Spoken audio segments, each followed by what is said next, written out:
Welcome to Siddhivinayak Education Institute.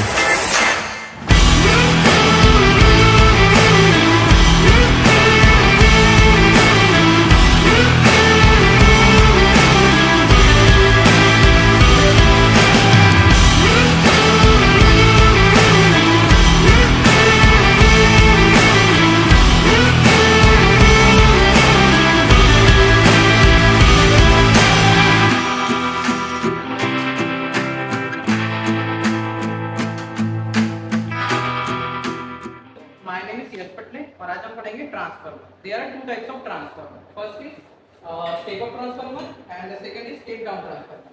Step up transformer का use होता है भाई कि भाई ये लोअर वोल्टेज को हायर में कन्वर्ट करता है.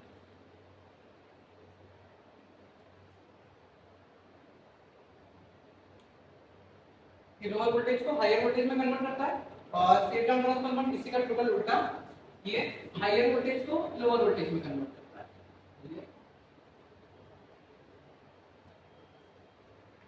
Higher voltage to lower voltage.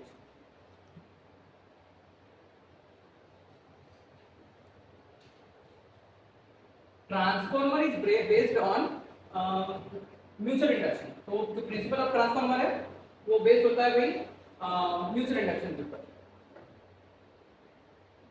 So it is based on mutual induction. Mutual induction में होता है कि अगर हम किसी भी एक कॉइल में करंट का चेंज कराएंगे तो दूसरे कॉइल में करंट इंड्यूस होगा. ठीक है, तो म्यूचुअल इंडक्शन को बोल सकते हैं कि the change in current of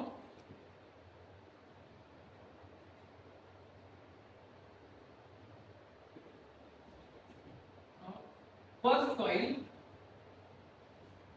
that induce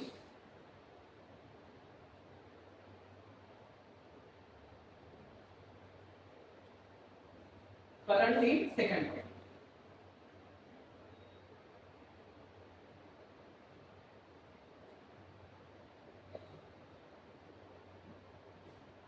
अब है वर्किंग ऑफ ट्रांसफार्मर. ट्रांसफार्मर काम कैसे करता है.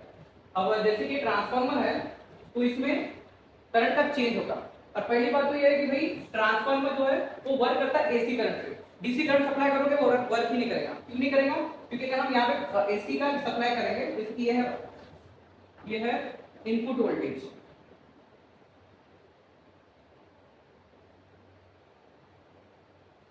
और ये है प्राइमरी कॉइल. ये वाली कॉइल प्राइमरी, सेकेंडरी. प्राइमरी है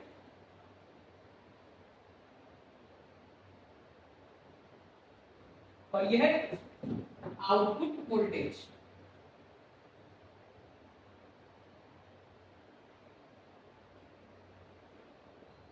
सेकेंडरी कॉइल.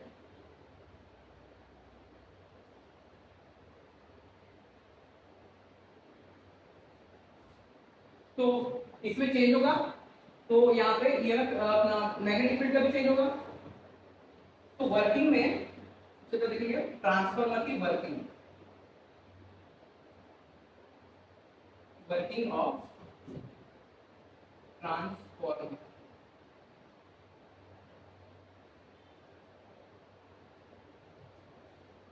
यहाँ पे करंट के चेंज होने से यहाँ पे मैग्नेटिक फील्ड इंड्यूस होगी या तो फिर जनरेट होगी और वो चेंज इन मैग्नेटिक फील्ड हमेशा फ्लक्स जनरेट करती है. तो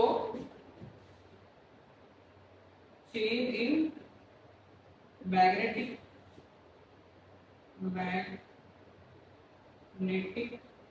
फील्ड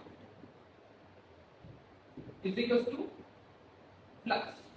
ठीक है, अब प्राइमरी कॉइल में क्या होगा? फ्लक्स चेंज होगा. फ्लक्स चेंज पहली बात तो फॉर्मूला क्या है फ्लक्स का? Flux is equal to B dot A. और ये कैसा रहेगा?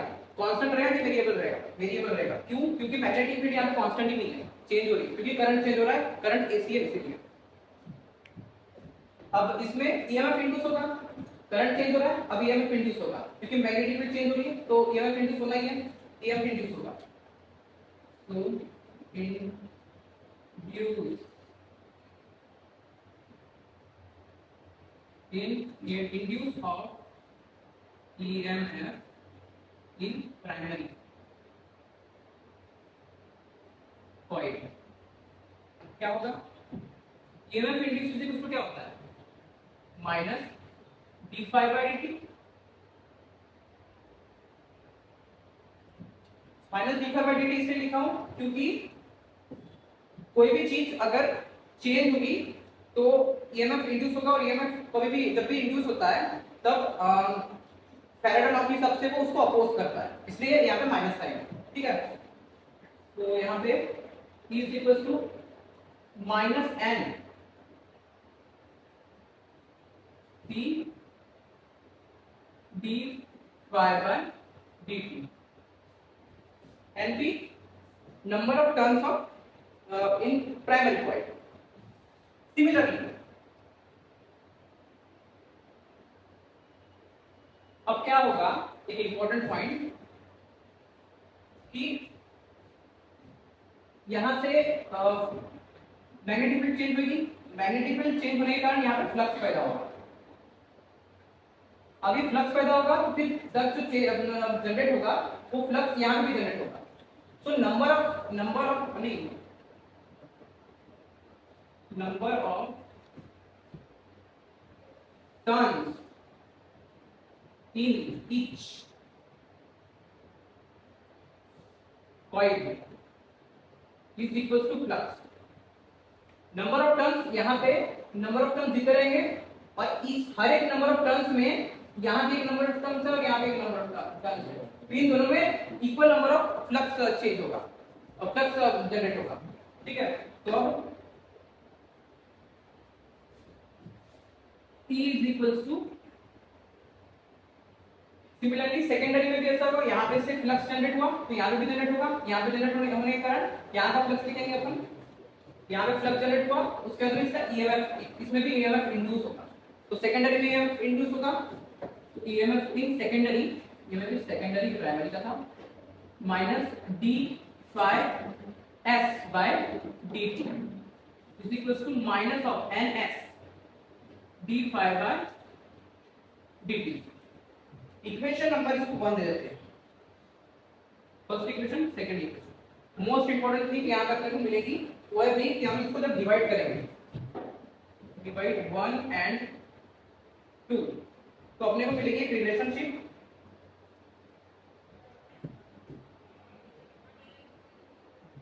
ES by EP is equals to NS by NP। अगर हमारे को सेकेंडरी का वोल्टेज बढ़ाना है तो इसके नंबर ऑफ टर्न्स अपन बढ़ाएंगे। ठीक है, तो number of turns is directly proportional to EMF, और अगर हमारे को इसमें बनाना है तो हम नंबर ऑफ टर्न्स प्राइमरी की बढ़ाएंगे और इससे इसमें ईएमएफ इसमें ज्यादा इंड्यूस होगा एज कंपेयर टू सेकेंडरी। तो इससे हम एक चीज और पता लगा सकते हैं कि भाई स्टेप अप और स्टेप डाउन ट्रांसफार्मर हमने बोल तो दिए कि इसमें लोअर वोल्टेज से हायर वोल्टेज कन्वर्ट हो रहा है और इसमें हायर वोल्टेज से लोअर वोल्टेज कन्वर्ट हो रहा है, पर कैसे? तो फिर स्टेप अप ट्रांसफार्मर में जरूरी ये है कि ये यहाँ के सेकेंडरी कॉइल की यहाँ का वोल्टेज बढ़ाएगा। कोई भी ट्रांसफार्मर जब स्टेप अप ट्रांसफार्मर कब होता है? जब वो सेकेंडरी वोल्टेज को बढ़ाता है और इसको ये तो वैसे भी कांस्टेंट रहेगा उस केस में अगर हम इसको बढ़ा रहे हैं, और या तो सेकेंडरी वोल्टेज तो यहाँ पे बढ़ सकता है, तो हम स्टेप अप ट्रांसफार्मर में ये लिख सकते हैं कि EMF induced in secondary is greater than EMF induced in primary, या तो फिर number of turns of secondary is the more than number of turns in primary। और ऐसी चीज हम यहाँ लिख सकते हैं कि भाई EP is greater than ES and NP is greater than NS।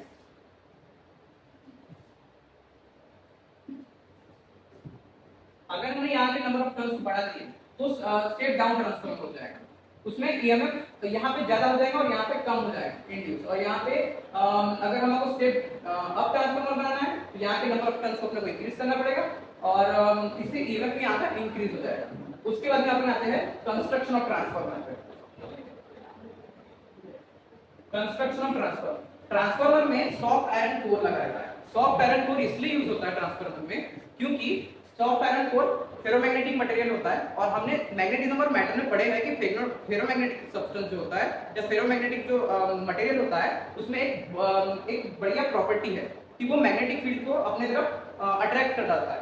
तो उससे क्या होगा कि भाई ये जो मैग्नेटिक फील्ड है इसमें लॉस कम होगा, और लॉस कम होने के कारण हम इसी को यूज करते हैं। ठीक है, तो देखिए हमारे सिलेबस में जो ट्रांसफार्मर है वो आइडियल है।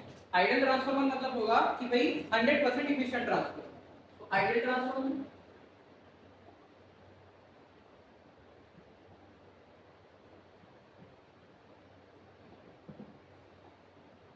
मतलब 100% efficient transfer.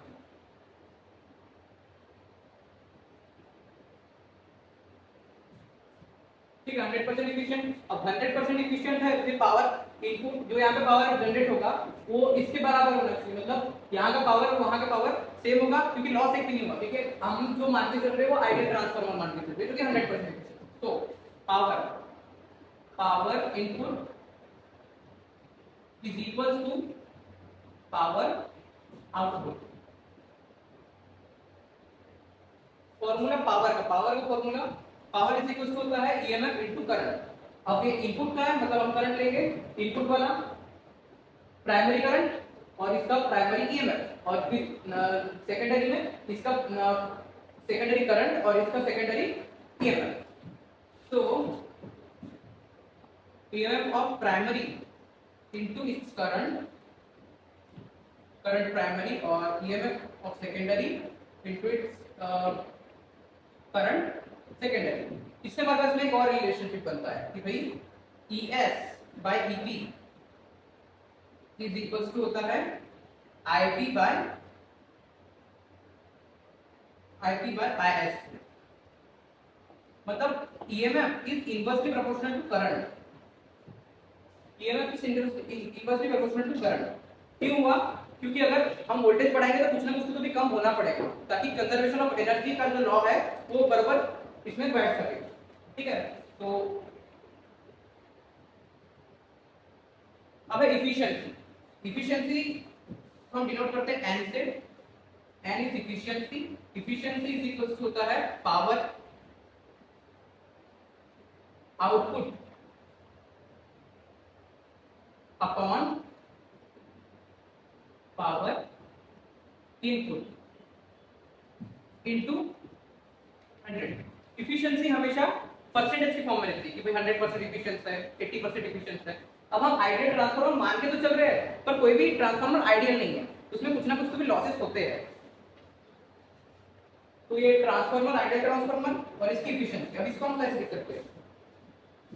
N is equals to ES IS अपॉन EP IP into 100।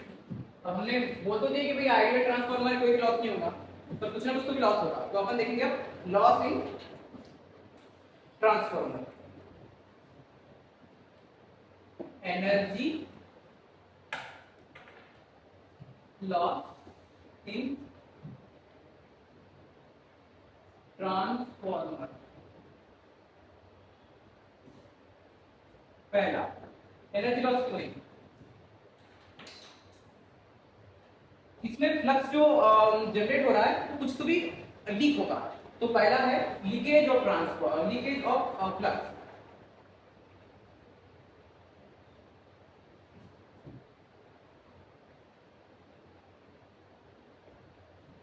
यहाँ पर हमने सॉफ्ट आयरन कोर लिए थे ताकि कोई भी लीकेज ना हो, पर कुछ ना कुछ तो भी लीकेज हो ही जाती है। तो पहला है leakage of transformer. Second number पे है रेजिस्टेंस ऑफ वाइंडिंग।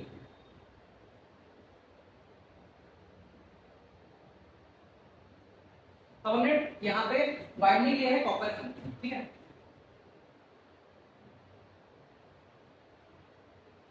कॉपर का हमने वायर लिया और कॉपर के वायर में वाइंडिंग कर दी है, जो कि ये दिख रहा है अपने को कुछ थोड़ा थोड़ा ये सेमी ये इसके समान। तो ये क्या होता है सोलेनॉइड के समान, सोलेनॉइड के समान दिख रहा है। और ये कॉपर की बाइंडिंग है, कॉपर की बाइंडिंग होने के कारण यहाँ पर कुछ तो भी उसका रेजिस्टेंस होता है, रेजिस्टेंस के कारण यहाँ पर भी एनर्जी लॉस होती है। तीसरा नंबर है हिस्टेरेसिस लॉस। हमने करंट लिया यहाँ पे एसी करंट, एसी करंट होने के कारण यहाँ पर उसकी डायरेक्शन कई बार चेंज होती है, मतलब 1 मिनट में हजारों बार होती है। हजारों बार होने के कारण क्या है कि भाई इसकी डायरेक्शन जितनी बार चेंज होगी उतनी बार थोड़ा थोड़ा लॉस होते रहेगा, थोड़ा थोड़ा लॉस होने के कारण हिस्टेरेसिस लॉस। तो इसमें बोल सकते हैं भाई change in direction of current, और उसी कारण मैग्नेटिक फील्ड भी चेंज हो जाएगी। अगर करंट चेंज हो रहा है तो मैग्नेटिक फील्ड चेंज होती रहेगी, कोई वेरिएबल नहीं रहेगी। दूसरा नंबर इसमें हो सकता है भाई, इसको कर देते हैं इसका फर्स्ट पॉइंट, इसका सेकंड पॉइंट। सेकंड पॉइंट है इसमें चेंज इन मैग्नेटिक फील्ड।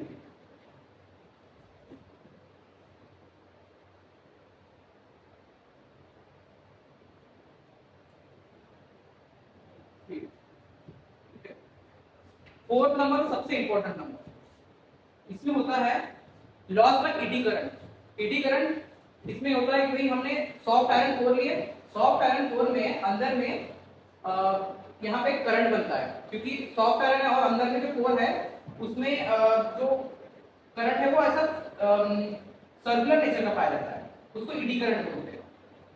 ठीक है,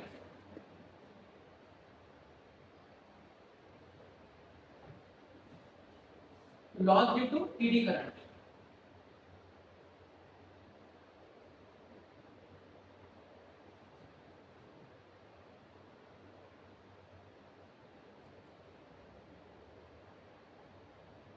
ये हो गए ट्रांसफार्मर के लॉसेस। अब इतने सारे लॉस हो रहे हैं तो हमारे कुछ ना कुछ ऐसे चीज करना पड़ेगा कि भाई ये लॉस मिनिमाइज हो सके। तो हम इसमें कुछ कर सकते हैं कि भाई इसमें तो हम कुछ कर ही नहीं सकते, हमने ऑलरेडी मिनिमाइज करने के लिए सॉफ्ट आयरन कोर लगा दिए हैं, अब उसमें तो कुछ नहीं कर सकते। और वाइंडिंग ऑफ रेजिस्टेंस मतलब कॉपर की वाइंडिंग और उसका रेजिस्टेंस इसको भी हम कम नहीं कर सकते, पर हम कम इसको कर सकते हैं loss due to eddy current. Eddy current का लॉस करने के लिए, इसको मिनिमाइज करने के लिए, to minimize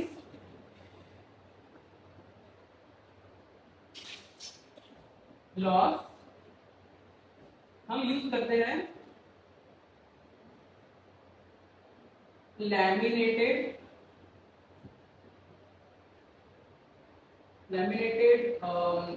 flat plates, laminated flat plates का यूज करते हैं। और उसमें हम क्या कर लेते हैं भाई कि and insulated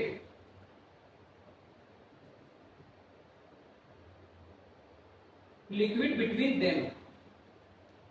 यहाँ पे हम प्लेट्स टाइप के कुछ स्ट्रक्चर होते हैं जिसको लैमिनेटेड प्लेट्स बोलते हैं, वो मिनिमाइज करते हैं और उसके अंदर हम लगाते इंसुलेटेड लिक्विड डाल देते हैं, ताकि वो जो एडी करंट हो रहा है, वो जो जनरेट हो रहा है वो कम मात्रा में, ताकि हमारा लॉस जो है वो लॉस जो है वो लॉस ना हो सके, ज्यादा पैमाने पे लॉस ना हो सके। ठीक है, उसके बाद में है भाई, अब ये तो पढ़ लिया, अब है अपने पास में कुछ बेहतरीन क्वेश्चन। तो अपने पास में कुछ पीवाईक्यू 2006 का आया था भाई कि the core of transformer is laminated because, मैं लास्ट में बताया था कि energy loss due to eddy current, उसमें लैमिनेटेड का यूज करते हैं अपन। तो पहला है भाई option ratio of voltage in primary and secondary increase नहीं होगा, क्योंकि एडी करंट, अपने एडी करंट देखना पड़ेगा, energy loss due to eddy current में भी मिनिमाइज, ठीक होता है, ये वाला ऑप्शन करेक्ट हो जाएगा। फिर बोलता है कि step of transformer operate on 230 volt line. ये वाला सवाल हमने इसलिए लिया क्योंकि इसमें वोल्ट लाइन की बात किया है। लाइन मतलब भाई, लाइन का मतलब ये होता है कि प्राइमरी वाला लाइन में आता है। And supply the load of load मतलब होता है जैसे कि बल्ब हो गया, रेफ्रिजरेटर हो गया, एसी हो गया, ये सब लोड में आते हैं, मतलब जो भी उसको उस पावर को कंजर्व करने वाला है वो लोड होता है। तो लोड में आ गया 2 एंपियर, तो 2 एंपियर मतलब हम सबसे पहले लिख सकते हैं कि ये जो है वो लाइन मतलब EMF of primary is equal to 230 और load of 2 ampere is IS is equal to 2 ampere. The ratio of primary and secondary winding, अपने प्राइमरी और सेकेंडरी वाइंडिंग का रेशियो निकालना है। तो ये वाली जो चीजें है तो तुमने फालतू में दिया है कंफ्यूज करने के लिए। तो अपने को निकालना है प्राइमरी एंड सेकेंडरी वाइंडिंग, मतलब एनपी बाय, नहीं ये नहीं निकालना है, हमको करंट इन सेकेंडरी निकालना है। तो वाइंडिंग हमको दी हुई है NP by NS is equal to 1:25, the current in primary. तो अपने पास में ये रिलेशन था कि NP by NS is equal to IS by IP. तो हम आईपी निकाल लेंगे यहां से, तो IP is equal to NS into IS upon NP. NS की वैल्यू कितनी दी हुई है, एनएस की वैल्यू दी हुई है, एनएस की वैल्यू 25 इनटू आईपी, आईएस की वैल्यू कितनी है, आईएस की वैल्यू 2 एम्पीयर दी हुई है, 2 एम्पीयर 2 अपॉन में एनपी की वैल्यू रेशियो के हिसाब से 1 दी हुई है, 1 पुट कर लेंगे, आंसर आ जाएगा 50 एम्पीयर। ये 2000 अपने 1998 का सवाल था। ये इससे करा कि 2024 में इसी का कांसेप्ट यूज होता है। तो इन आइडियल ट्रांसफार्मर तो टर्न रेशियो, लगभग टर्न रेशियो दिया है इसमें NP by NS is equal to 1/2 दिया है, और रेशियो पूछ रहा है वीएस बाय वीपी का। हमारे पास में रिलेशन थी कि NP by NS equals to BP by BS, या तो फिर हम ईपी बोल सकते हैं, ईएमएफ। जब टर्न इंक्रीज होते थे तो ईएमएफ भी इंक्रीज होता था, तो उसको डायरेक्टली प्रोपोर्शनल है। अपने को निकालना है किसका रेशियो, तो एनपी बाय एनएस अपने को पूछ रहा है वीएस बाय वीपी का रेशियो, वीपी बाय वीएस का नहीं, वीएस बाय वीपी का रेशियो पूछ रहा है। तो VS upon VP equals to, इसकी हम रख सकते हैं वैल्यू, एनपी की वैल्यू रख सकते हैं हम 1/2। तो हमने वीएस बाय वीपी की वैल्यू पूछा है, तो वीएस मतलब EMF in secondary upon EMF in primary, EMF in secondary upon EMF in primary, तो ये आ जाएगा 2:1। ये है 2024 का सवाल, एकदम आसान सवाल है।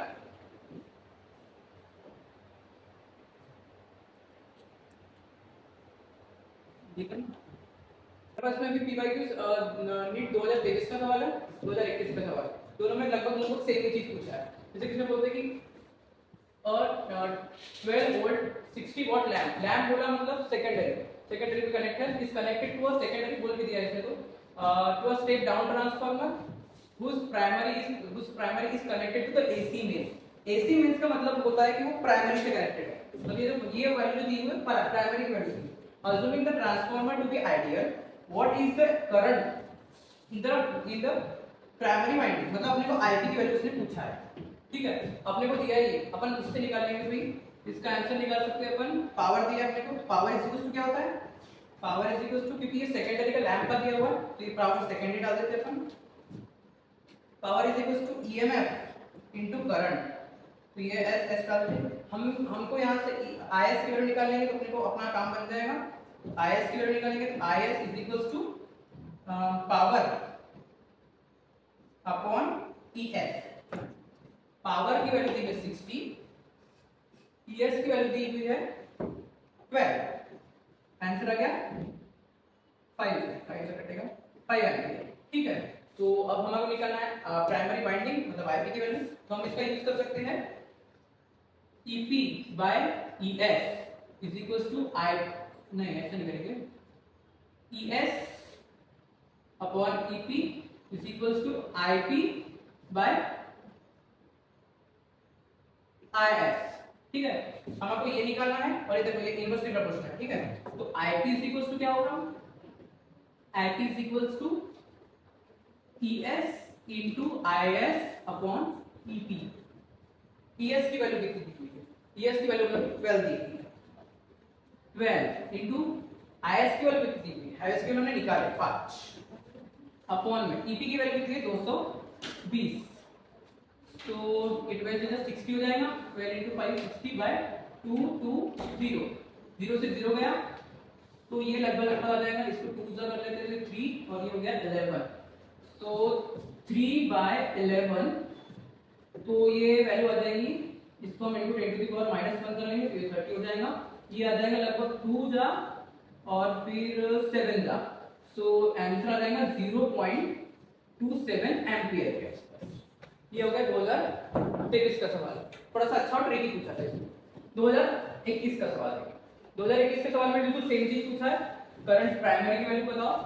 करंट प्राइमरी की वैल्यू आ जाएगी भाई ऐसे निकालेंगे तो IP is equals to question mark IS की वैल्यू निकालेंगे क्योंकि उसने IS की वैल्यू दी नहीं है। Step down transformer is connected to AC means फिर वही बात is made to operate at 11 volt और ये पावर दिया है 44 watt lamp secondary. Ignoring power loss in transformer, what is the primary circuit? Primary current. Primary current IP की value पूछा उसने, वही करेंगे अपन। Power is equals to ES into IS। Secondary power है तो उसी का सेकेंडरी EMF भी लगेगा और उसी का सेकेंडरी करंट लगेगा। अपने को यहाँ सेकेंडरी करंट निकालना पड़ेगा। Secondary current start. हम इससे IS की वैल्यू निकालेंगे। IS इज इक्वल टू कितना हो जाएगा? पावर। पावर दिया है हमको 44, यस 44 अपॉन में ES की वैल्यू। ES की वैल्यू हमको दिया है 11 4 ES की वैल्यू मिल गई। अभी हम फिर से क्या करेंगे ES by EP is equals to IP by IS। IP की वैल्यू यहाँ से निकालेंगे। IP is equals to क्या होगा? ES into IS upon EP। ES की वैल्यू कितनी दी हुई है? ES की वैल्यू दी है 11 हाँ 11 into IS की वैल्यू कितनी दी हुई है? IS की वैल्यू हमने निकाले 4 by EP की वैल्यू कितनी दी हुई है? EP की वैल्यू 220। तो ये हो गया 2 सा, ये हो जाएगा 4/20। 4/20 हो गया। इसको हम कर लेते हैं और सिंपलीफाई 2/10 इज इक्वल टू 1/5 और ये हो जाएगा 0.2 एम्पियर। इसका वैल्यू निकल गया। ये वाला जो सवाल है ये किसी भी इसमें आया नहीं पर इसके आने के चांसेस है कि हमारे को दे देगा value. Step down transformer is connected to DC main supply तो 220 volt is made to operate at 11 volt 24 watt lamp। Ignoring power losses transformer, what is the current in primary winding। ठीक है। तो इसने इस क्वेश्चन में ये सब दिया अपने को प्राइमरी वाइंडिंग। हम इसको निकाल सकते थे कैसे कि पावर इज इक्वल्स टू क्या हो जाएगा? ES into IS हो जाएगा IS और फिर वैल्यू हो जाएगी IS is equals to power upon ES। Power दिया अपने को 44 अपॉन की वैल्यू दी हुई है। ES की वैल्यू दी हुई है अपने को 11, ये आ गया 4 एम्पियर और इससे हम निकालेंगे ES by EP is equals to IP by IS। इससे हमको IP की वैल्यू मिल जाएगी। ES की वैल्यू कितनी दी हुई है? ES की वैल्यू दी हुई है 11 अपॉन इसकी वैल्यू है 220 इनटू आ जाएगा IS इधर आ जाएगा तो कितना आ जाएगा भाई? ये 4 दिया हुआ है, हमने 4 निकाला। ठीक है तो ये हो गया 2 सा, तो ये हो जाएगा फिर से 4/20 1/5 0.2 आंसर आ जाएगा। तो हम इसको टिक कर लेंगे। पर अगर हम ध्यान से क्वेश्चन को पढ़ेंगे तो उसने बोला है DC मेंस में ट्रांसफार्मर काम ही नहीं करता। हमने लिखा है transformer works on AC current. मतलब अगर कोई ऐसा सॉल्व करेगा आंसर ला देगा पूरी मेहनत से तो उसका आंसर गलत हो जाएगा क्योंकि कभी भी ट्रांसफार्मर DC पे काम करता ही नहीं। काम क्यों नहीं करता है? क्योंकि DC अगर हम सप्लाई करेंगे तो DC में क्या होता है कि भाई ये हो गया करंट का ग्राफ अगर हम देखें तो ये I और ये T और अगर DC है, DC सप्लाई है, DC करंट का सप्लाई है तो वो टाइम के साथ में कोई चेंज नहीं होता है पहली बार। तो भाई अगर हम ट्रांसफार्मर में अगर DC को ये देंगे, अगर DC करंट को हम सप्लाई करेंगे तो उसमें कोई चेंज नहीं हो रहा है। चेंज नहीं होएगा तो मैग्नेटिक फील्ड भी चेंज नहीं होगी। मैग्नेटिक फील्ड चेंज भी नहीं होगी तो फिर कोई फ्लक्स भी इंड्यूस नहीं होगा। अगर इधर साइड में फ्लक्स प्राइमरी में इंड्यूस नहीं होगा तो सेकेंडरी में भी इंड्यूस नहीं होगा और जो हमको पावर वगैरह का जो सिस्टम है जो कि चेंज वगैरह से चलता है वो कुछ भी नहीं होएगा। सो अगर हमने डीसी सप्लाई किया है तो ट्रांसफार्मर तो काम ही नहीं करेगा, इसलिए ये ऑप्शन नहीं आएगा। इसलिए ऑप्शन आएगा D, none of the above. अगर मैं इसकी जगह पे लिख देता कि ट्रांसफार्मर मे नॉट वर्क, तो कोई भी करने वाले बोलता कि भाई हाँ इसने क्वेश्चन में अगर हम दे देंगे कि भाई ट्रांसफार्मर वर्क नहीं करेगा, तो वो ट्रांसफार्मर पहले ऑप्शन ये पड़ेगा तो वो बोलेगा कि भाई हाँ ये कुछ ना कुछ चेंज हो सकता है। पर अगर क्वेश्चन सवाल ऐसा आ गया और रन ऑफ दिस दे दिया तो बहुत सारे लोग तो भाई इसी को टिक कर लेंगे। इसलिए यहाँ पे एक और ऑप्शन कह सकते हैं हम कि भाई transformer not works at all. बेहतरीन सवाल है, ये आ सकता है सिस्टम डीसी में कर देगा, एसी की जगह बस डीसी चेंज कर दिया तो सवाल में गड़बड़ हो सकती है, बच्चे कुछ भी टिक कर लेंगे, इसको टिक कर लेंगे। तो एक बार अपने को ढंग से पढ़ना पड़ेगा इसके लिए। और वीडियो अगर अच्छी लगेगी तो लाइक करना और सब्सक्राइब करना। Thank you very much.